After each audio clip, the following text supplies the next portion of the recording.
Hey guys, what's going on? So I haven't uploaded a video in a little bit for now, and I wanted to get back at it. And for you guys today, I have three extreme budget knives. Now I say extreme budget because these are under $10 technically, all of them. From left to right, uh, the first one was $8.99. The second one in the middle was $9.99, and the third one was a little over a dollar. I believe $1.50.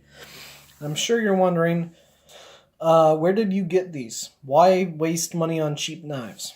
Well, when it comes to knife collecting, I am a generalist. I have a general interest in a bunch of different knives: combat knives, Bowie knives, folders, cheap, expensive, etc. So I'm going to kind of show you a first impressions review of these, and I'm going to talk a bit about them. So right here on the left, I got this one at a surplus store in Hamilton, Ontario. I'm pretty sure it's called Ottawa Boot and Surplus, and I believe this is known as a slip joint knife. It doesn't have any like lock or anything on it, but it is a two-bladed, kind of like a basic farmer's knife. Some people might call this a Barlow knife. But it essentially has two blades. One of them is kind of a cleaver shaped, almost looks like a straight razor, with the other one being a nice little drop point blade. And you will notice that both blades have thumb nicks in them, or nail cutouts, so you can get in there and open up the knife. And it has this really nice, kind of like a really stiff rubbery handle. And for a knife that's $8.99 that I got from an Army surplus store, it actually ain't that bad.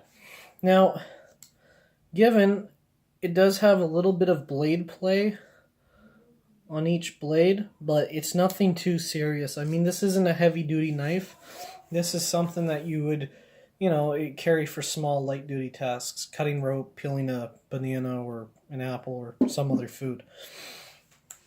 Second of all, this is the second one I got at the Army surplus store. It's this one right here. This one was $9.99, and it's a bit bigger than that one, and obviously that one. And, the quality of this one isn't exactly as good as this one. It feels a little cheaper. There is a little bit of blade play, but it does have a fully serrated blade for those of you who are looking for more cutting force in your knife.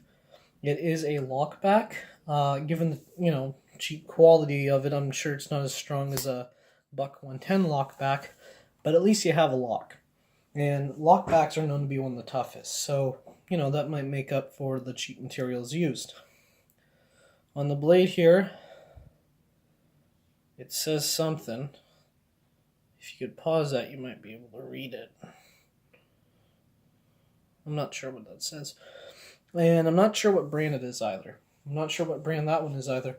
But, it has like this kind of stiletto style blade up here. That's where this part is kind of cut out, but it's not sharpened. And it does have a fully serrated blade. Now, I believe this may be like a drop point style blade. Could be wrong about that. But I've used it so far, and it is a really good rope cutter.